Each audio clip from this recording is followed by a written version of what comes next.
Good morning, Teach Better family. Happy Wednesday to you. Happy hump day to you.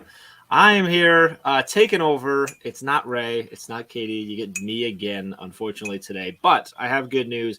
I've got our good friend, longtime friend at this point, Dr. Nick Sutton with us today. So we're super excited. We're going to talk about things. We've got some good news stories. We've got some holidays to talk about. We've got some recommendations. We're going to get into our theme this week. We're going to talk about Nick's obsession with Diet Coke and see where it goes with us. So grab your coffee or your Diet Coke if that's where you're at, or whatever your drink it is, whatever you got going on. Or if you listen to us while you're getting ready, just focus on whatever you're doing with your hair. And if you're listening later on the podcast, just, I guess, keep listening because we're not live, so it doesn't matter. But if you can't, drop in the comments, let us know. Good morning. How's your week going? What are you drinking this morning? We'll be back in about 27 seconds here.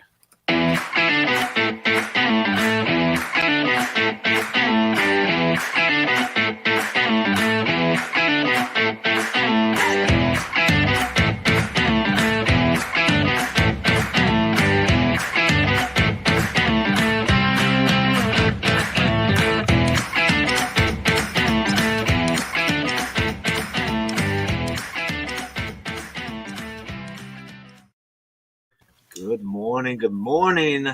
Welcome to Daily Drop. We are live right now on Facebook, Twitter, YouTube, Twitch, and LinkedIn. And I said that in the wrong order. And hopefully Ray's not listening to me because she'll yell at me.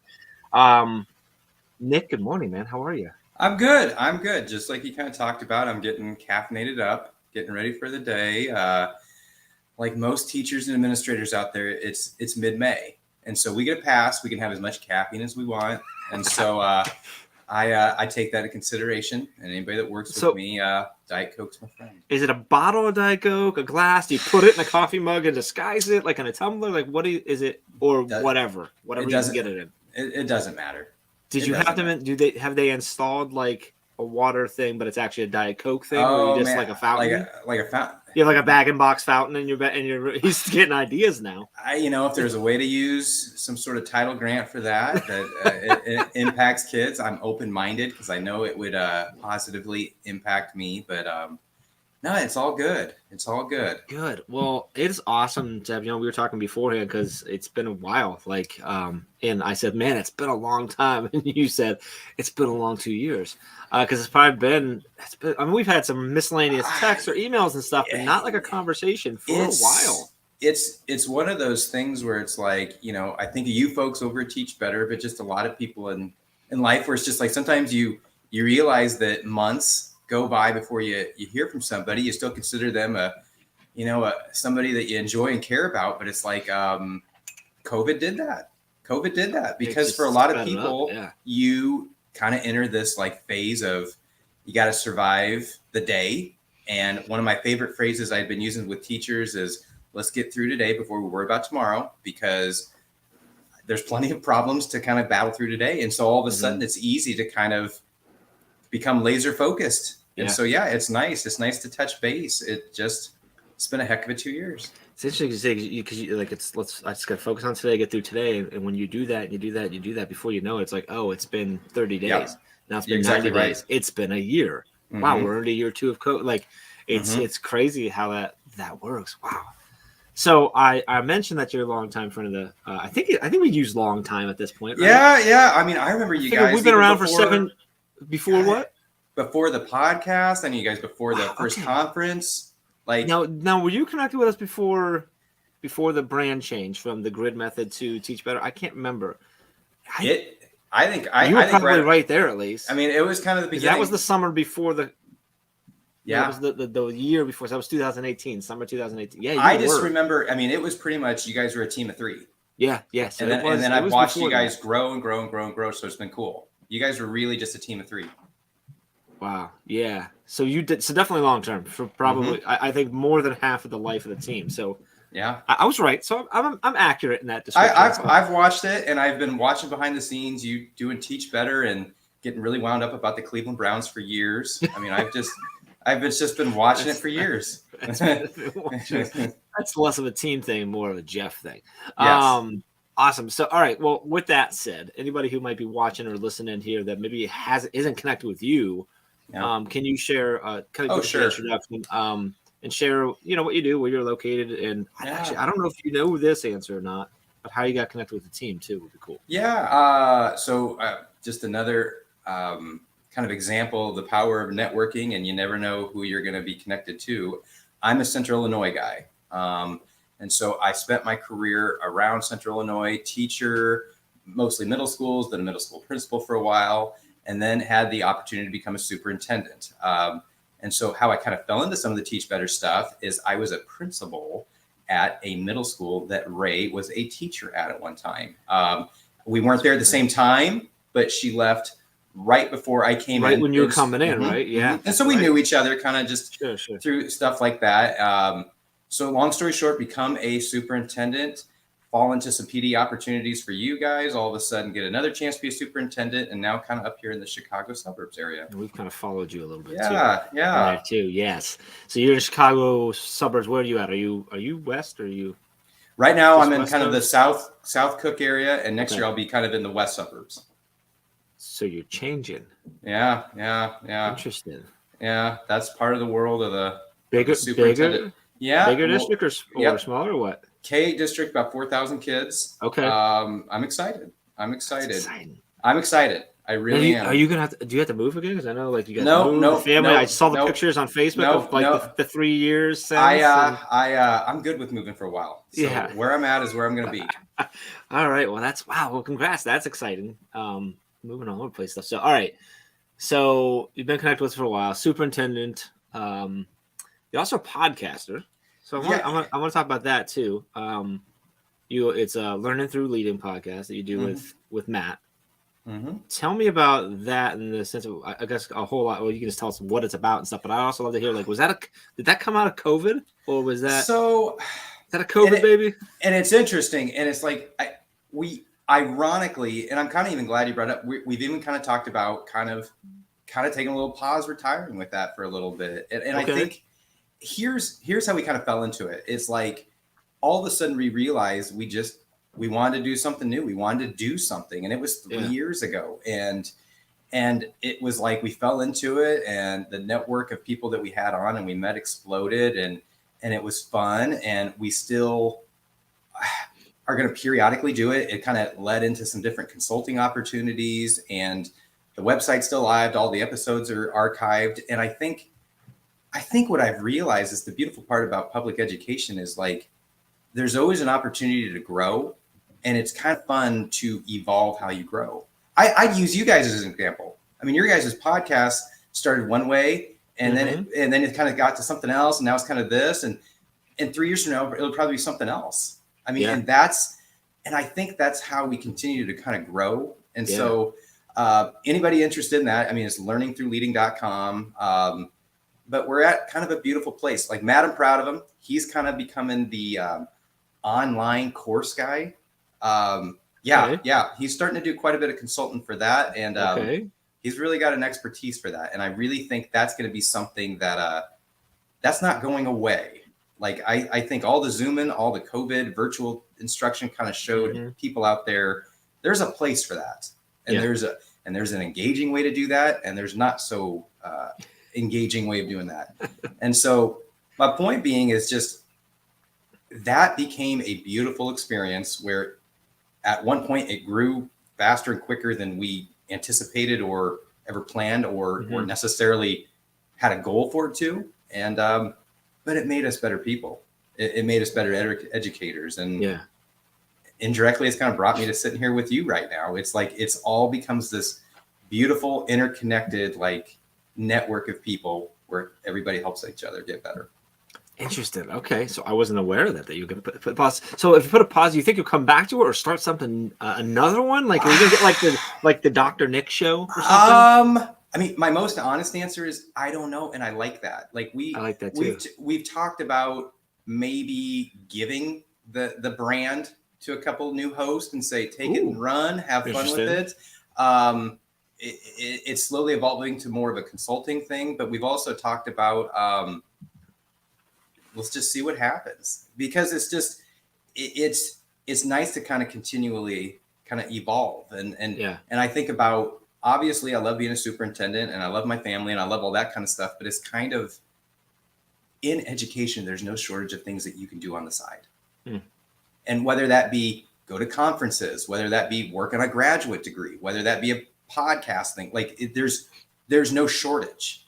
Yeah. And there's such a audience of people out there that want to learn from each other that it's like, I just encourage people to kind of keep checking it out. So I don't know, maybe I'll start blogging again. I don't know. Maybe now that COVID's kind of slowed down, I used to be Mr. Conference guy, and then there was no conferences to go to. And then after a while, it was like I had my fill of the whole virtual thing. And now that stuff's, maybe I'll kind of get more invested in that.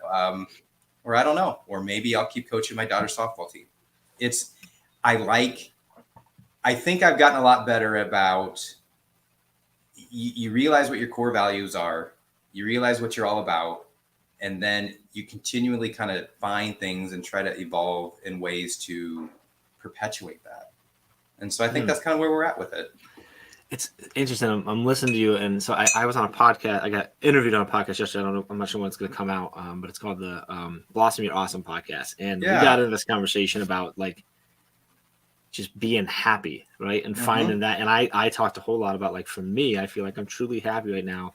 And yes, obviously I have an amazing team that I work with, and we do good work. Like, that's a huge piece. But like, for me, it was figuring out like who I am and what actually brings me joy. Stop listening to what I think should bring me joy because of society or this or that, whatever.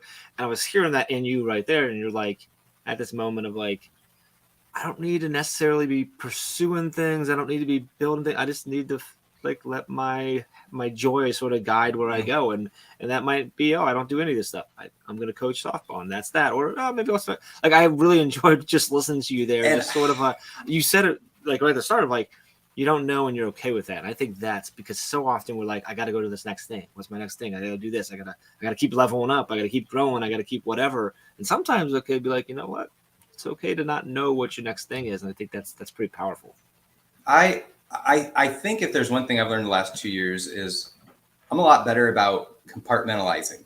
And what I mean by that is, just like, okay, teachers know a lot of teachers, principals know a lot of principals, superintendents know superintendents. And in my most positive intending way, I watched some superintendents that were good people and good at their job snap the last two. I mean, absolutely snap.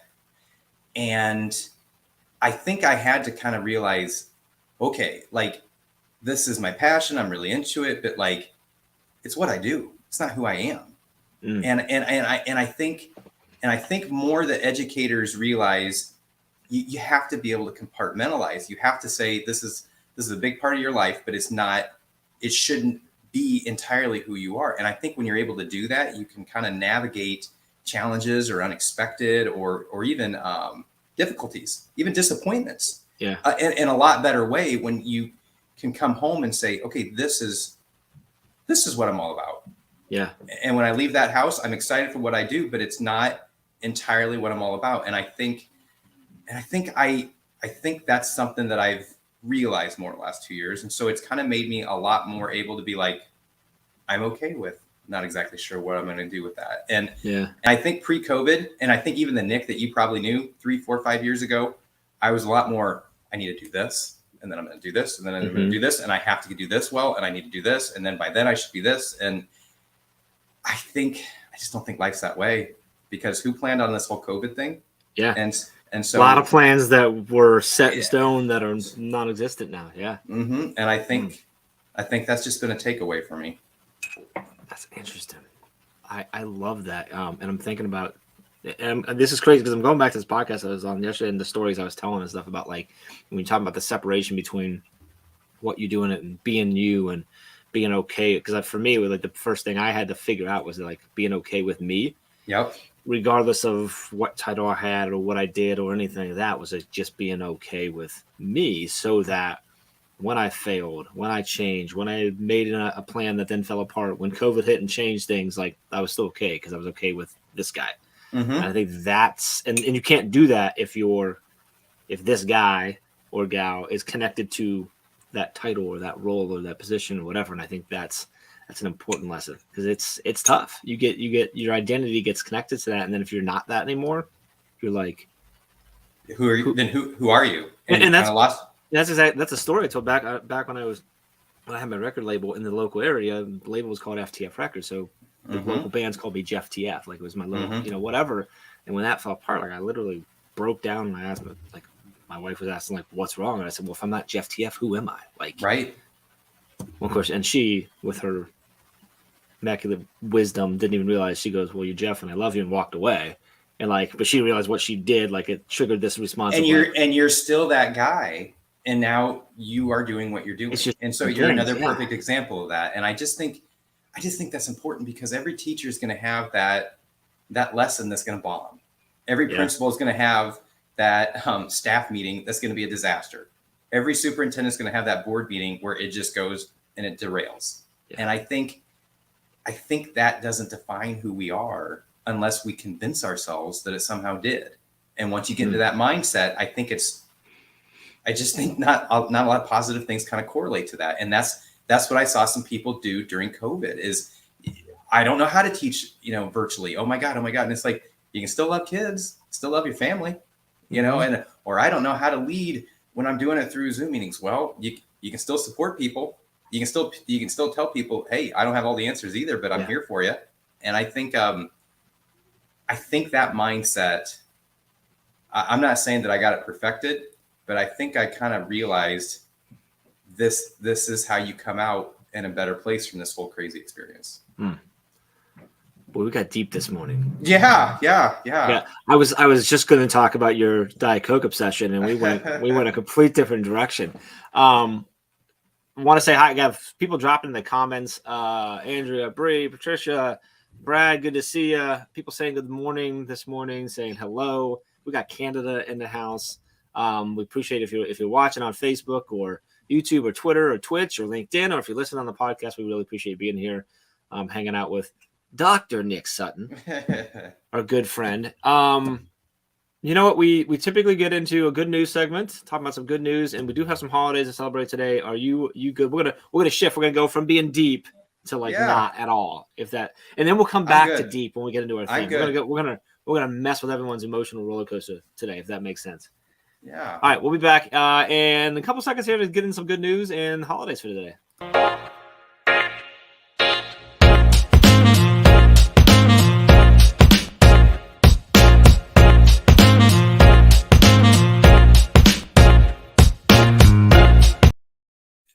All right, welcome back to Daily Drop. We are live right now on Facebook, YouTube, Twitter, Twitch, and LinkedIn. Or you might be listening later on the Teach Better Talk podcast.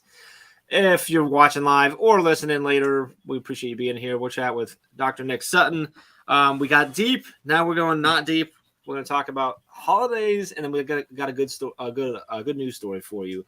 Nick, you're the guest, so you get to choose. Do you want the good news story first, or do you want to go through some holidays? You have so much control right now. Let's do good news. Good news. Okay, so the good news story, I went over to goodnewsnetwork.org, which is one of the places that we love going. They have good news stories every day. They go search and scour the internet to find good things happening to share. And we love sharing these because these are great conversation starters with your kids, with your family, with your colleagues. And this one caught my eye. I don't know, Nick, if you're an art fan. Are you an art fan? Are you a Van Gogh fan by any chance? I can appreciate it. Okay, I'll take that. I think that's where I'd be. I don't know that I'm a fan of it because I couldn't tell you a whole lot. Now Van Gogh I actually know a little bit more about than most that I would know about. But I think it's an appreciation thing. So something cool. Okay, let me go back. Are you a Lego fan? Yeah, I can get down with that. Yep. Okay. How many times in your life have you stepped on a Lego piece? Probably more than I can count. I got 4 kids, so it happens. Then you're definitely Lego. That's how you know if you're a Lego fan. Like, have I stepped on it, and do I know that pain? Then okay, you're in the club.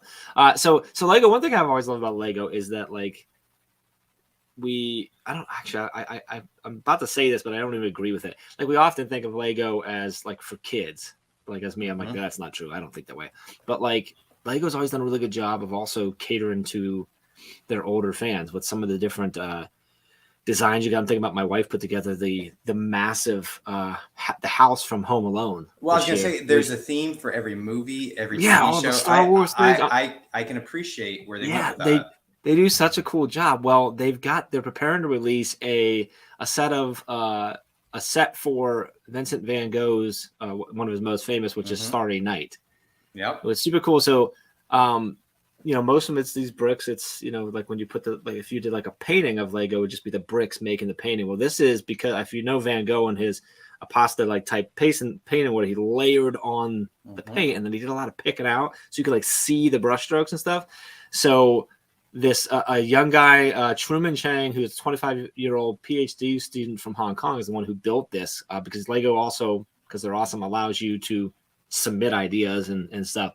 He built it so like the moon, the town, the clouds are all 3-dimensional on this piece when you put it together. So like they're coming out because like you could like if you don't know Van Gogh, like go look him up. Like it's just Google him because you can see the brush strokes, which is one of the coolest things, especially when you go, if you actually see a Van Gogh live, like when you get closer, you're like, oh, like you can see like literally it sticks off the canvas. Anyway, so they created it's they said the result is a Starry Night in 3D. It's complete with a little Lego minifigure of Van Gogh, and he's got a paintbrush, easel, and palette, and you can connect them to the big frame, and they say that it puts him at a distance so that it would be where they think he painted it. So he's got a little easel like he's painting the big one. It's really cool. But I don't know. I think we a lot of times try to twist this into like, how do you take this into classroom? But for me, I'm like, because it's cool. You can talk about art now. You can talk about Van Gogh. You can get into Lego and all the different designs. But this is super cool. I think this is one that I will probably go out and get. But just a cool, a cool Lego thing. Who doesn't love Lego stories? And I think I appreciate anything that like it aligns to this whole idea of like, this is why instruction should be conceptual. It should not be based upon just rote memorization. Like anything that's about creation and design, like that's a good thing. And so I think I don't know. I was never like an early elementary guy, but like the more I'm around, the more I hear about some of these like Lego incorporated activities and units, especially some of the younger grade levels. And I get it. I get the appeal, and it allows kids to create. And that's the whole idea. So I'm envisioning a high school class, like a 10th, 11th, 12th, where it's like you walk in the classroom where typically, maybe you're typically in a book or you're whatever, and you're just dumping Legos out, and you're like, all right, kids, like here's our blocks. Like we're playing today. We're getting into this. And then you're utilizing that to dig into like the Impressionist eras and stuff like that, and to art. I'm thinking about when I took my I took several art classes in college, and I'm like, this would have been a lot cooler than just slides.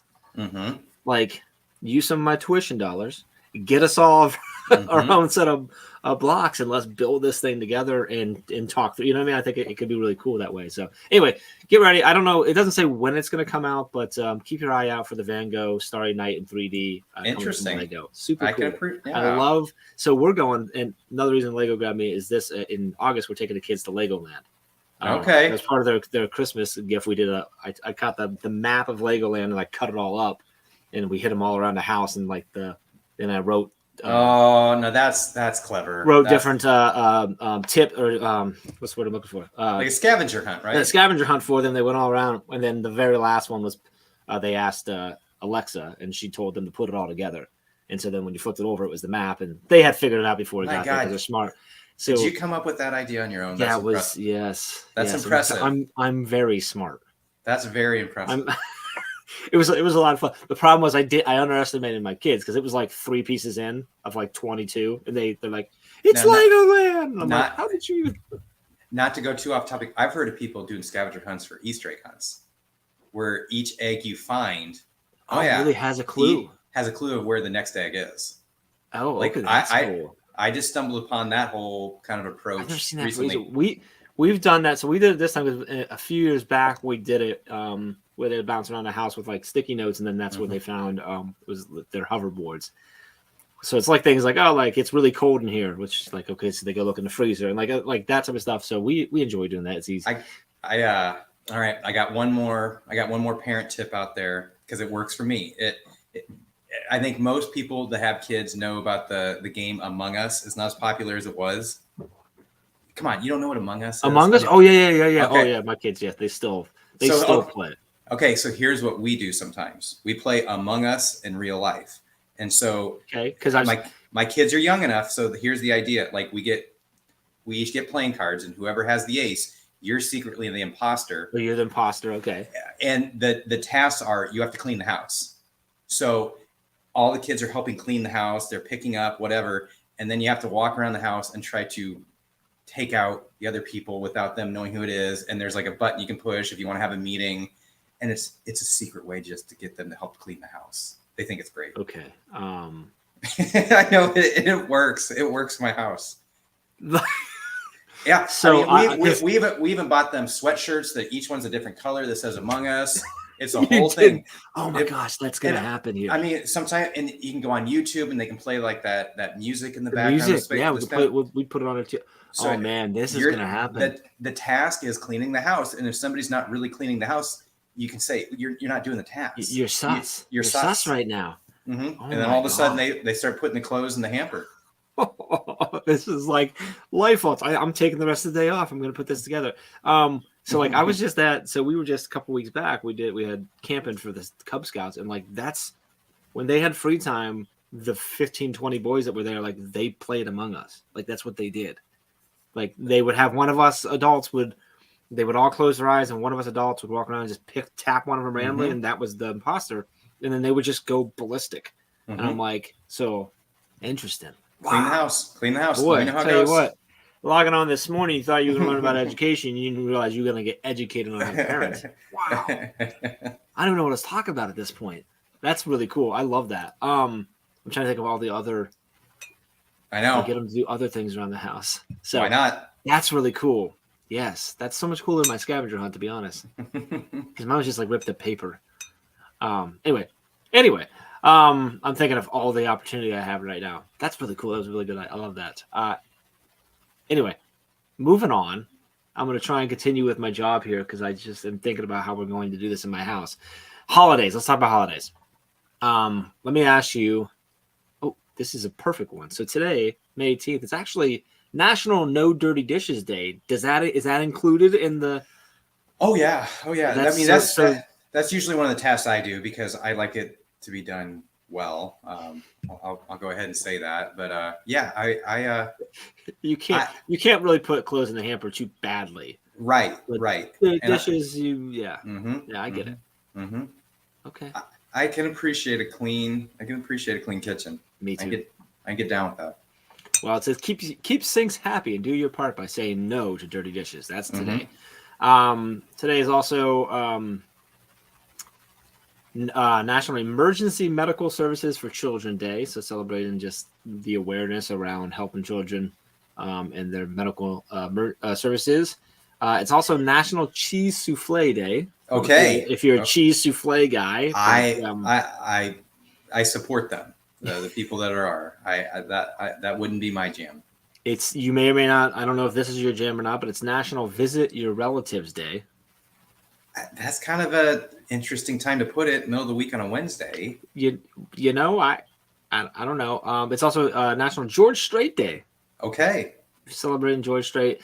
And it is those are some of the little comical, less comical. It's National HIV Vaccine Awareness Day. So celebrating and acknowledging AIDS and doing your little bit to spread the word and going there. So some interesting ones. The cheese souffle day is interesting to me. I think that's good. I'm going to try really hard to celebrate the National No Dirty Dishes today.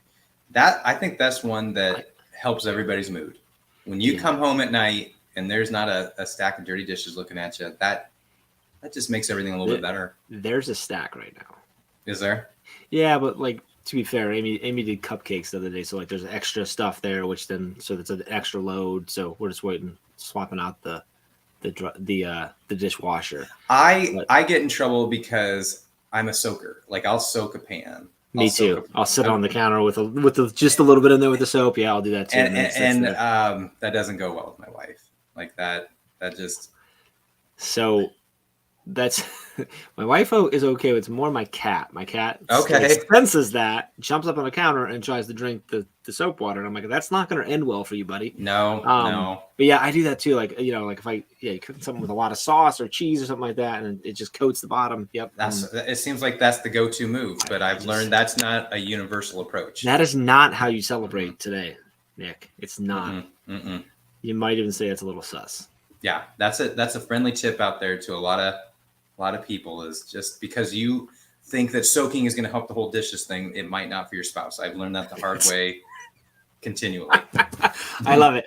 All right. So you got parenting tips, you got life hacks, you got all kinds of stuff celebrating here. We're going to do a quick transition. We'll get into our theme for the week and keep chatting with Nick here.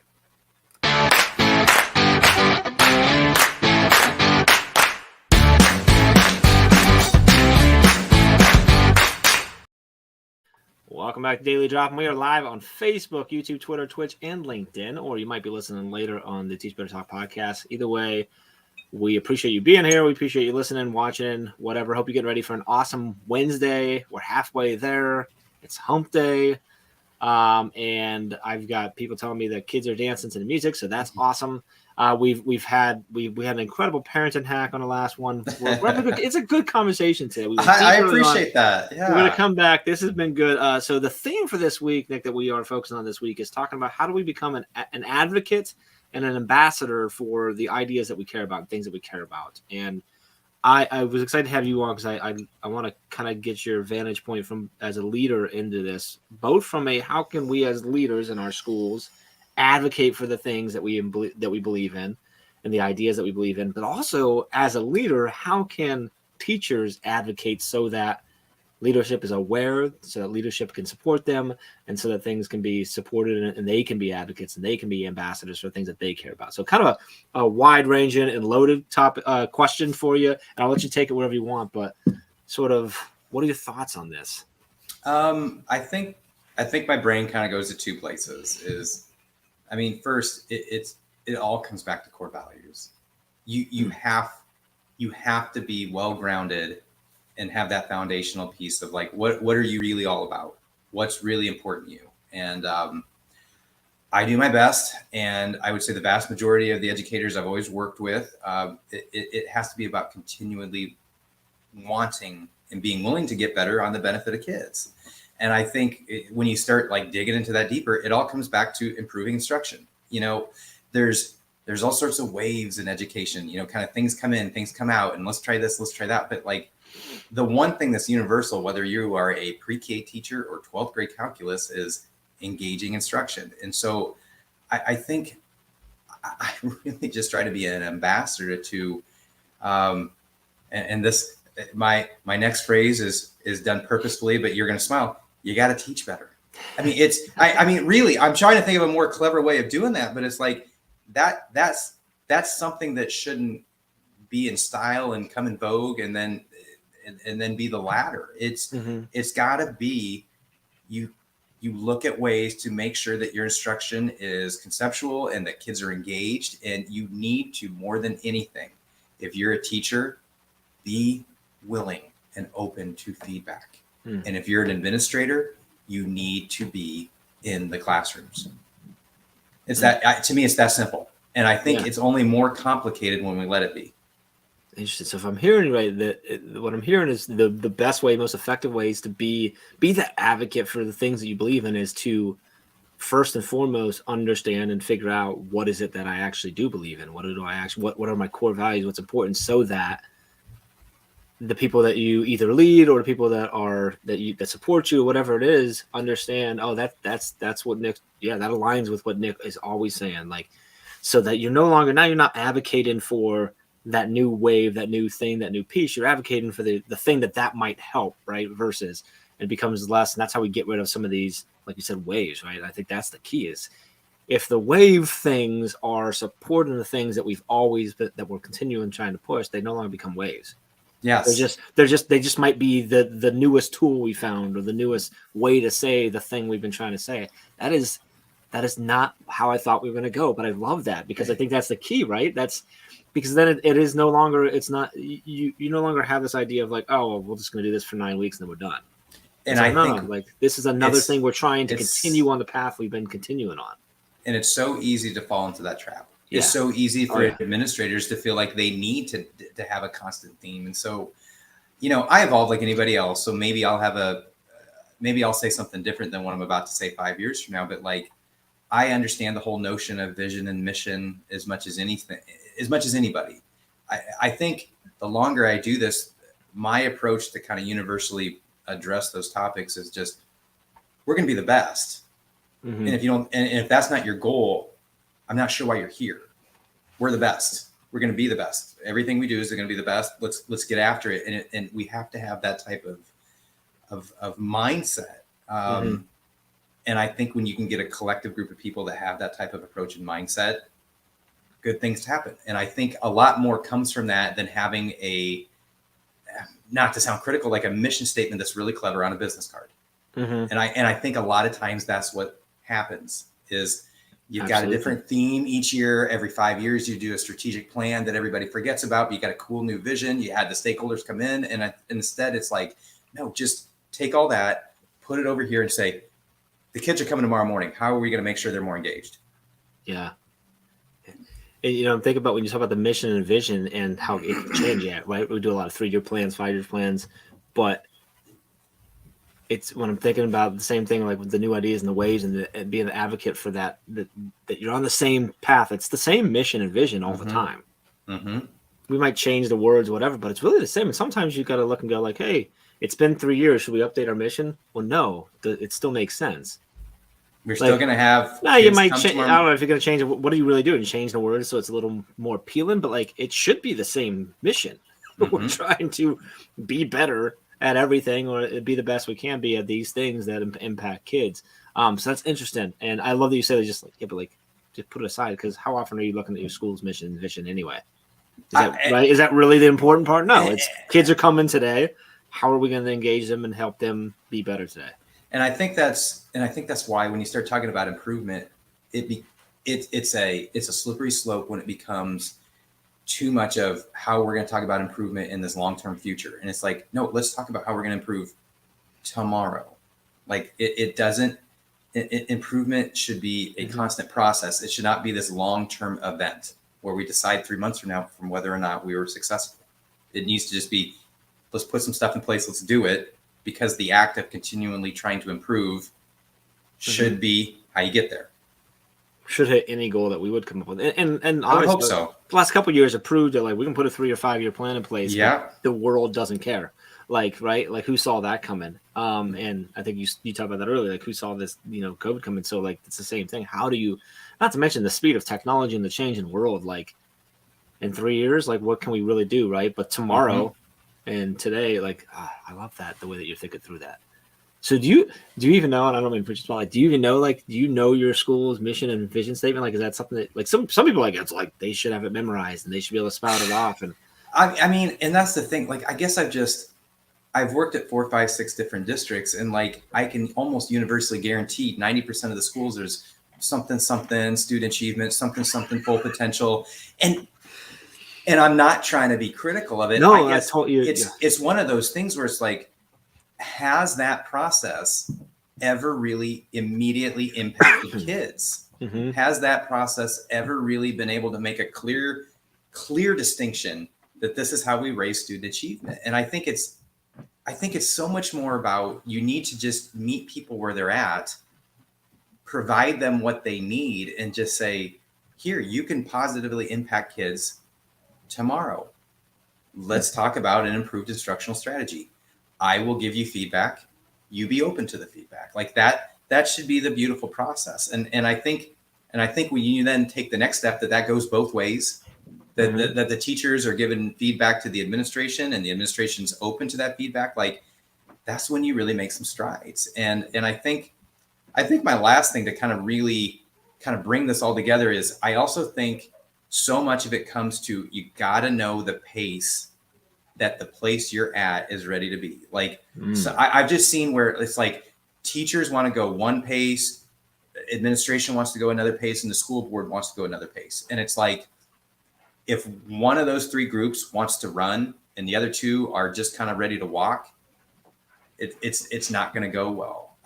This is where it's like, I've seen people that I think are very talented individuals, teachers or administrators, that they wanted to sprint, but they found themselves in a setting where other people just wanted to walk really quickly. And there's nothing wrong with that. I think it's just, you have to know the universal pace at that place and time that everybody's ready for, to put things in place. Cause if there's one lesson I've learned is the right idea will get trumped by bad timing every single time. Ooh, that's powerful. The right idea will get trumped by bad time. You're right, because you said like there's nothing wrong. There's no necessarily right or wrong on the pace in which we go. Actually, the only right is together, right? And so we got to find that happy medium, because, like you said, a good idea. Like if I'm trying to run with a good idea, it's gonna get crushed. Same way, if we're going way too slow with a good idea, it's gonna get crushed. We have to find how do we go side by side so we can do it together. I do hope that sometime in the future, I go to the website of the district you're at, and I go click on mission statement, and it says something student achievement something. I know. I don't know, but I hope. I just think that'd be really that's. I appreciate it, and I get it all. I just I don't know. I think sometimes you kind of gather perspectives from just the background you've had, and like. I never went into education planning on working at a variety of districts at this point in my career, but that's kind of what I have. And so you just, you observe things, and that's just been something I've observed. There's a common similarity that I see from that. Yeah. But probably won't be something student achievement. That wouldn't look as good on a business card. It's interesting when you were talking through that, though. I was thinking in my mind, where my mind goes, like it's in a lot of ways like a business plan, which I'm weird on because I don't like them. We don't have like the big stack. Like I'm like, this is something you put all this time and effort in, and you make look all professional business. I'm like, just know what you're trying to do and the way in which you want to do it and the reasons you're doing it, and then go do it, because it's going to change in 2 weeks anyway. It's going to change in 2 days anyways. And as in a classroom, it's going to change in 2 minutes. As it should, because like you said, we're listening, we're getting feedback, we're adjusting based on where people are at. And I'm glad that you said what you just said, because there should be that professional autonomy. The teachers should have that autonomy, like in terms of the curriculum and the scope and sequence of what they teach. That should be driven and guided by the district. So there's that uniformity of like whatever 5th grade class you're in, your kid will learn the same concepts no matter what setting they're at. But like the resources, the instructional strategies that they use to get them there, they should have that autonomy. And I think I love what you just said, because you got to have that type of approach to provide that. Yeah. And I think that goes into you said both ways of like both sides. Everyone needs to be open for feedback, willing to give honest and real feedback, and open to to take it and consider it, because that's what you should be doing as administrators supporting them, is providing feedback. If they don't, they might not always take exactly what you say, but providing and vice versa, and then receiving that feedback of, okay, great, so this is how I need to support you, because this is what works for you. And it's the same way. Sometimes it's not easy. Sometimes it's not easy. Of course. But it's necessary. Yeah. It's just necessary. Yes. Got it. Great. Okay. It's a good conversation, my friend. You're okay at this. You're doing okay. I'm enjoying myself. Like I said, I don't know. I was really, really like on top of a lot of like opportunities in social media and stuff. And then that was one of those things during COVID where it's like, you kind of became laser focused on, we got to get through the day. And so it's fun talking to you. It's fun. I didn't realize how long it's been. Yeah. So we have one more thing for us to get through the day, and then we'll let you get to your day. So we're going to take a quick break, come back, and I'm going to ask you for maybe a couple, at least one, if not multiple recommendations of things we can go explore. So we'll be right back.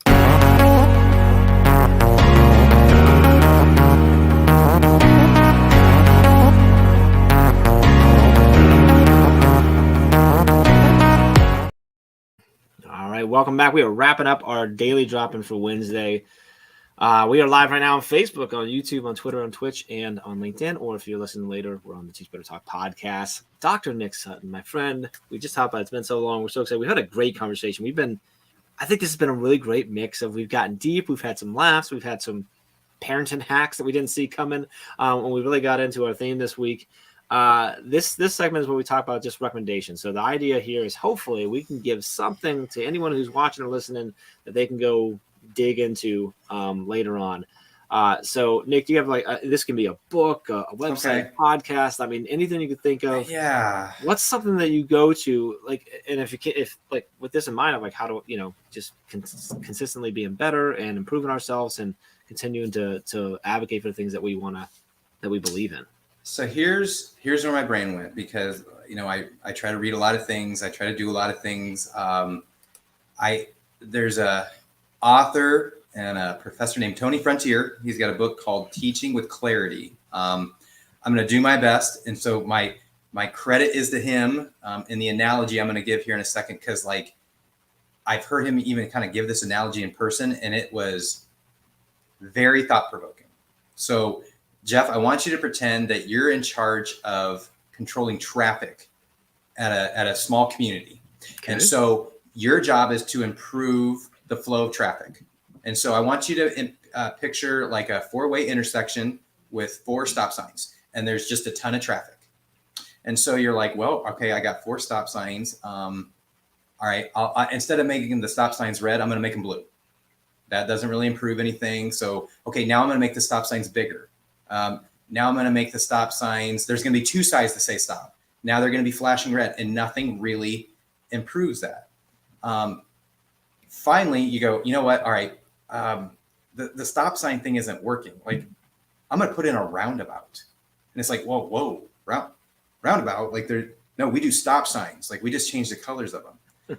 And he's got this research where and hopefully I'm kind of summarizing it correctly, where essentially it's like, that's what we do in public education. Like we go, hey, I know, instead of grading this way, we're going to grade that way. Hey, let's change the master schedule to this. Hey, we just need a summer school program. Hey, and it's like, he showed school A where it's like, they've got all these different things. And then school B, okay, they have all these things that we kind of think of are like progressive approaches in school. And it's like, you know which school has the best student achievement? They're about the same, because we just keep making the stop sign a different color. And it was like, whoo. So are the changes we're making in our classrooms in our schools, are we actually making changes, or are we just? Well, and so there's even been a couple of staff meetings where I've said to people, like, you're just suggesting making the stop sign a different color. I'm not hearing a roundabout. Like it's really kind of an interesting way of saying, is the path that we're going down, or the change that we're considering, is it actually significant enough that it's going to equate to something new? And is it a change that actually there's research out there that says this will correlate to something positive? Like I worked at mostly middle schools as a principal. There's so many middle school teachers and colleagues and people that I just love them to death. I can't tell you how many hours we talked about master schedules. Such a big deal. When are we going to do this? Oh my, well, when are we going to have a prep period or this? Oh, well, PE needs to be here. And it's like, look how much time we spent on that. Yeah. And all we kind of discussed is what color should the stop sign be? Yeah. I know. And it kind of, it's kind of made me kind of try to do a better job of what are we really actually spending time talking about? Like, does it matter? And then even me as a leader, I've gotten a lot better at, man, all the teachers really want, lunch to be 5 minutes before. Man, I don't think that matters. Yeah, that's fine. And maybe the Nick 5 years ago would have thought that was a bigger deal to say, no, I don't understand the impact of that. Like that's a really important twist on that, like from the other direction of like thinking about are we just changing the color stop sign? Like, it's the same for like, do I need to really worry about holding this in place because it's how we did it? It's 5 minutes. They want it. Okay, let's just paint it blue. It's good. It's you know what I mean? Like, oh, that's interesting. So, I love that was the example you gave right there, because it's a different. Yeah, interesting. It goes both ways. It's like, hey, I don't mind sometimes if we just can't make the stop sign blue, but just understand the traffic's not going to get any better by doing that.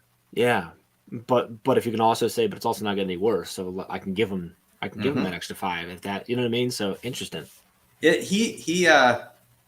I would encourage people, teacher or administrator, teaching with clarity. They should teaching with clarity is what it's called. Yeah. What's his name again? Can you say his name again? Tony Frontier. Tony Frontier.